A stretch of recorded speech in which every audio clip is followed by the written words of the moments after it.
todos, bienvenidos a mi canal. Soy Ronald, estudiante de medicina de la Universidad Señor de Zipán. En esta oportunidad les traigo un tema muy importante, que son los signos vitales. Tocaremos conceptos básicos, clasificación, algunos valores, los elementos que se utilizan para su medición y al final una demostración de cada signo vital. Como introducción se dice que los signos vitales son signos de vida porque presentan las funciones fisiológicas y vitales de las personas. Están representadas por las manifestaciones o fenómenos orgánicos que se pueden percibir, medir y evaluar de forma constante y objetiva. Se pueden medir en cualquier sitio, ya sea un hospital, en la casa o en un lugar donde se produzca una emergencia médica. Los principales signos vitales que los médicos y un equipo de salud examinan de una forma rutinaria son temperatura corporal, la presión arterial, la frecuencia cardíaca, la frecuencia respiratoria y la oximetría de pulso. La temperatura corporal se presenta al equilibrio entre la cantidad de calor producida por el cuerpo y por lo general se mide en unidades de calor llamados grados centígrados. Existen factores que influyen en la temperatura corporal, y esos son la edad, el ejercicio, las hormonas, la fiebre, el estrés, las variaciones rutinarias y el ambiente. Normalmente en el organismo podemos valorar dos tipos de temperatura corporal, la externa y la interna. La externa o superficial es la temperatura que se mantiene en la piel, el tejido subcutáneo y en la grasa, y se eleva o disminuye en respuesta al medio ambiente. La interna o central es la temperatura que mantiene los tejidos profundos del cerebro, ya sea el cerebro, los grandes vasos, las vísceras, y relativamente se mantiene constante. En zonas de medición tenemos la central, superficial. En la central tenemos el recto, en la superficial tenemos oral, y axilar, que la piel también. Los términos utilizados para describir las alteraciones de la temperatura corporal son hipotermia cuando es menor a 35 grados centígrados, normal cuando es entre 36,5 a 37,5, febrícula a 37,6 a 37,9, fiebre cuando es mayor a 38 grados centígrados, hiperpirexia cuando es mayor a 41,5 grados centígrados, hipertermia cuando es mayor a 37,5 grados centígrados. Sumando que el sistema de termorregulación del cuerpo no funciona correctamente. Los termómetros son los elementos que se utilizan para medir la temperatura y entre los más usados se encuentran los digitales y los de mercurio. A continuación vamos a demostrar cómo se realiza la medición de la temperatura axilar con un termómetro de mercurio a un adulto. El equipo que vamos a utilizar van a ser una bandeja pequeña, un termómetro, oriundas de algodón secas, alcohol en gel, una bolsa y una virome y un papel. El procedimiento es el siguiente. Primero, lavarnos las manos. Segundo, reunir el equipo, colocarlo en la bandeja e instalarlo en donde está el sujeto de atención. El tercer paso consiste en informar el procedimiento al sujeto de atención y colocar una posición cómoda, ya sea cúbito dorsal, semi-forward o sentado. El cuarto paso consiste en pedir al sujeto que separe el brazo y nosotros vamos a verificar la axila se encuentra seca. Si esta se encuentra húmeda, debemos agarrar una oriunda de algodón y secarla dando suaves golpecitos. El quinto paso consiste en tomar termómetro y observar si la línea de mercurio se encuentra en un nivel menor a 35 grados. Luego colocamos el bulbo de termómetro en el centro de la axila, flexionando el antebrazo sobre el tórax. El séptimo paso consiste en dejar el termómetro durante 3 a 5 minutos en la axila. Como siguiente paso, debemos retirar el termómetro y con una oriunda de algodón limpiar en forma rotativa para eliminar el sudor del usuario. El noveno paso consiste en leer el termómetro sosteniendo la altura de los ojos. Como décimo paso, lavamos el termómetro con una oriunda de algodón embebida en el alcohol y luego la secamos con una oriunda seca. Por último, desechamos las oriundas Realizamos un nuevo lavado de manos y registramos los valores de temperatura.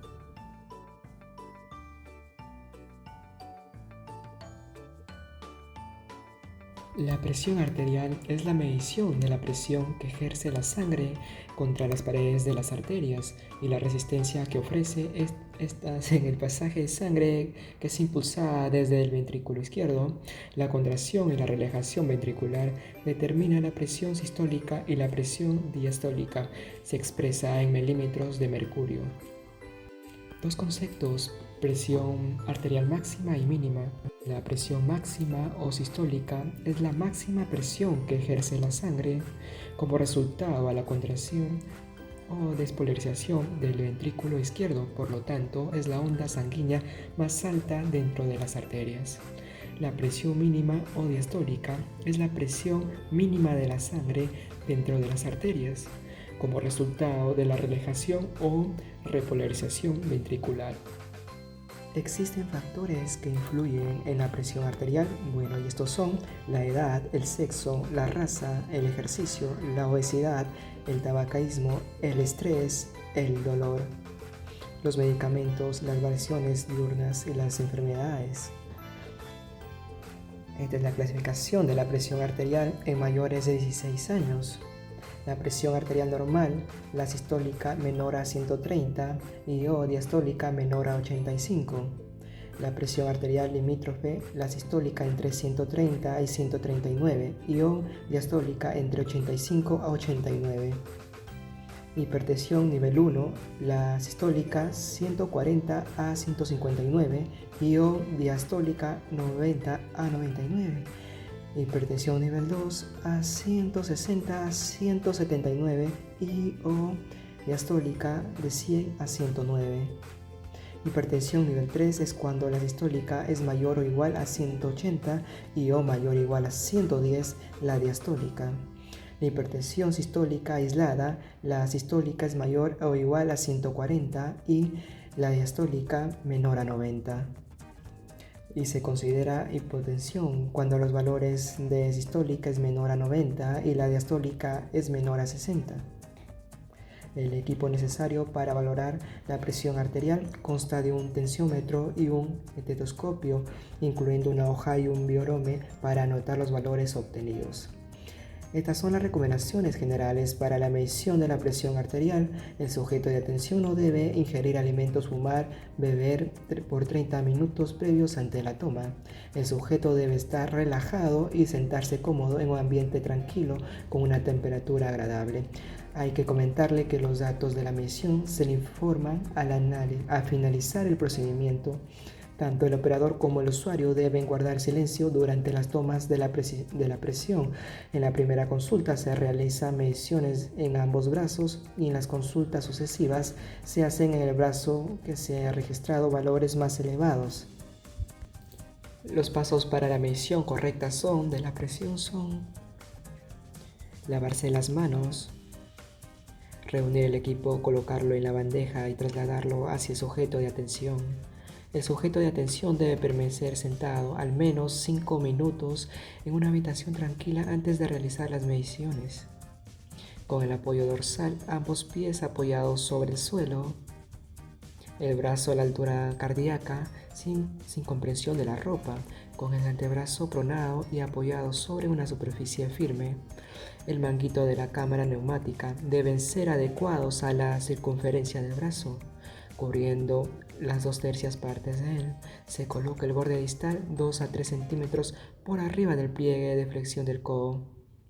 Se identifica la presión arterial sistólica por el método palpatorio para definir la presión máxima de inflado, que es 30 milímetros mercurio por encima de la desaparición del pulso radial.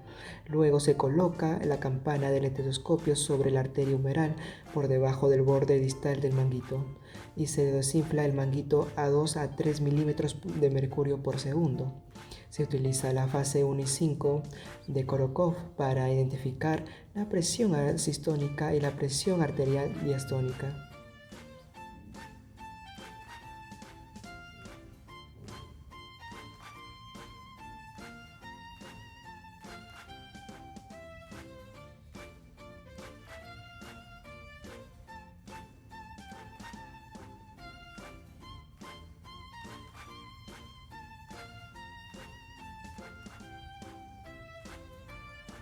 Y por último, registramos los valores de la presión arterial.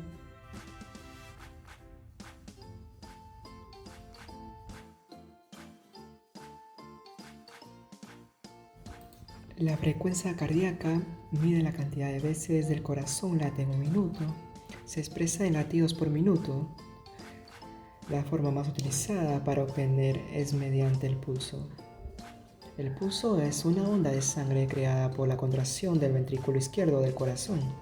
En general, la onda de pulso representa la cantidad de sangre que entra en las arterias con cada contracción ventricular. En una persona sana, el pulso es el reflejo del latido cardíaco, es decir, la frecuencia de pulso es la misma que de las contracciones ventriculares del corazón, o sea, de la frecuencia cardíaca.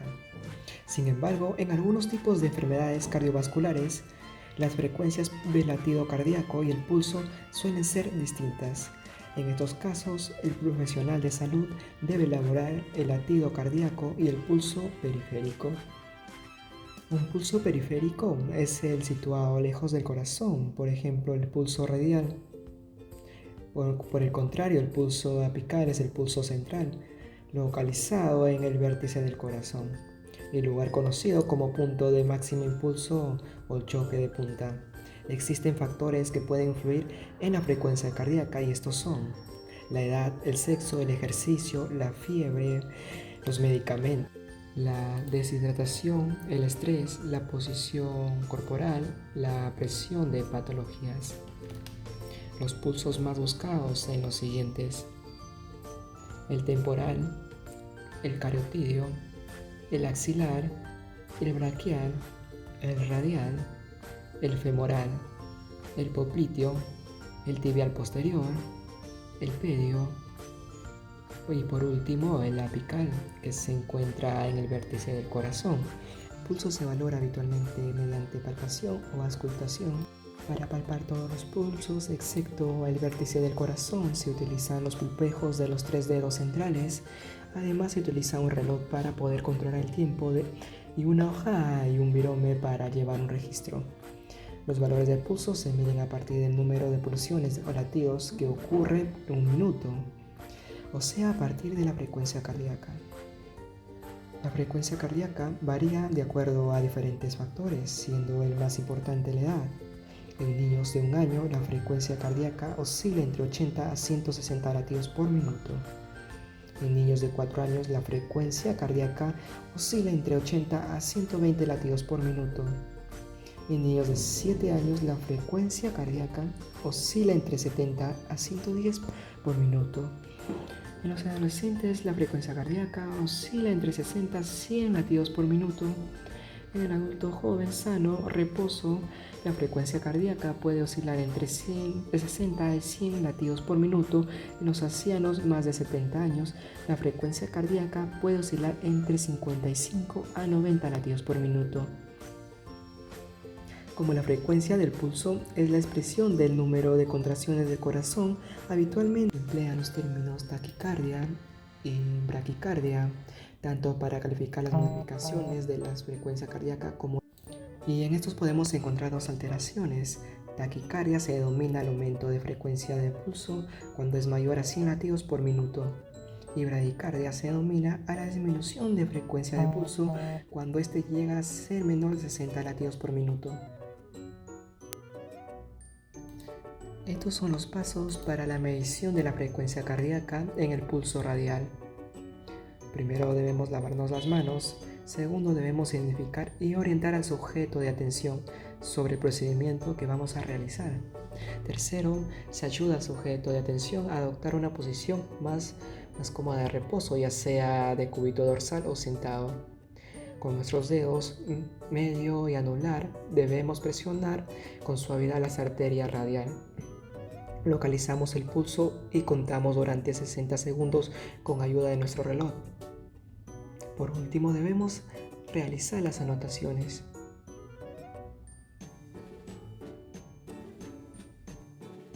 La respiración es el proceso mediante el cual se toma oxígeno del medio ambiente y se expulsa el dióxido de carbono del organismo. El ciclo respiratorio comprende una fase de inspiración y otra de expiración. Y en condiciones patológicas intervienen los músculos accesorios de la inspiración y de la expiración. La frecuencia respiratoria se suele medir cuando la persona está en reposo y consiste simplemente en contar el número de respiraciones durante un minuto, contando las veces que se eleva a su pecho. Se representa en respiraciones por minuto. Y cuando se mide las respiraciones, es importante tener en cuenta si la persona tiene dificultad para respirar. Los factores que influyen en la respiración son el ejercicio, el estrés, el aumento de la temperatura ambiental, la disminución de la concentración de oxígeno, los medicamentos y el aumento de la presión. Los valores normales de la frecuencia respiratoria varían según la edad. En el recién nacido se encuentra entre 30 a 80 respiraciones por minuto, en un lactante menor se encuentra entre 20 a 40 respiraciones por minuto, en un lactante mayor entre 30 respiraciones por minuto, en niños de 2 a 4 años entre 20 y 30 respiraciones por minuto, entre niños de 6 a 8 años entre 20 a 25 respiraciones por minuto, en un adulto entre 15 a 20 respiraciones por minuto. Las alteraciones con respecto a la frecuencia respiratoria que podemos encontrar son la bradineia, que es la lentitud del ritmo respiratorio con una frecuencia inferior a 12 respiraciones por minuto en un adulto.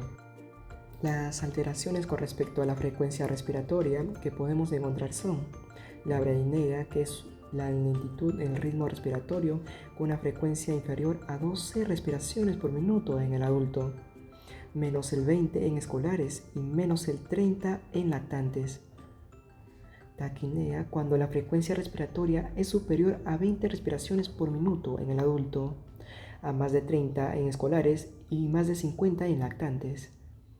Y hipernea o hiperventilación es la respiración profunda y rápida de frecuencia mayor a 20 respiraciones por minuto. Y apnea es la ausencia de movimientos respiratorios. Para la medición de la frecuencia respiratoria, el equipo que vamos a utilizar van a ser nuestros ojos y un reloj para controlar el tiempo. Y por supuesto una hoja y un lapicero para anotar después los registros obtenidos. El primer paso, lavarse las manos. Segundo, debemos identificar al sujeto de atención. El tercer paso es observar los movimientos de inspiración y expiración en el tórax o en el abdomen del usuario, simulando que se tomen el pulso radial. Si las respiraciones son regulares, se cuenta la frecuencia respiratoria durante 30 segundos y si son irregulares, se cuenta durante 60 segundos. Por último, debemos realizar las anotaciones correspondientes. Y el último tema que vamos a hablar es la oximetría de pulso o pulsometría, que es la medición no invasiva del oxígeno transportado por la hemoglobina en el interior de los vasos sanguíneos. Se representa con las siglas SpO2. Para realizar la técnica de oximetría de pulso se requiere de un aparato de pulsometría con un sensor en forma de pinza. En la pinza tiene un productor de luz que se refleja en la piel del pulpejo del dedo. Este sensor mide la cantidad de luz absorbida por la oxihemoglobina circulante en el sujeto de atención. Antes de la toma se debe masajear el pulpejo del dedo del sujeto de atención. Luego se coloca la pinza con el sensor y se espera recibir la información en la pantalla del aparato, en la que aparece la siguiente información: índice de saturación de oxígeno, la frecuencia cardíaca y la curva de pulso. Se sugiere que la toma se realice lejos de una fuente de luz importante, que el sujeto de atención no tenga las uñas pintadas ni tampoco mueva el dedo durante la medición. La interpretación de los resultados son los siguientes.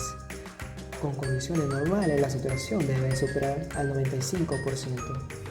Cuando es menor al 93%, indica hipoxia, o sea, falta de oxígeno a nivel sanguíneo. Cuando es menor al 90 indica insuficiencia respiratoria y cuando es menor a 80 es necesario reconfirmar analizando una muestra de sangre. Y bien, hasta acá llegamos con el fin del video, espero que te haya servido. Si te fue de utilidad, vamos, suscríbete y deja tu like y te invito a suscribirte. Saludos y éxitos.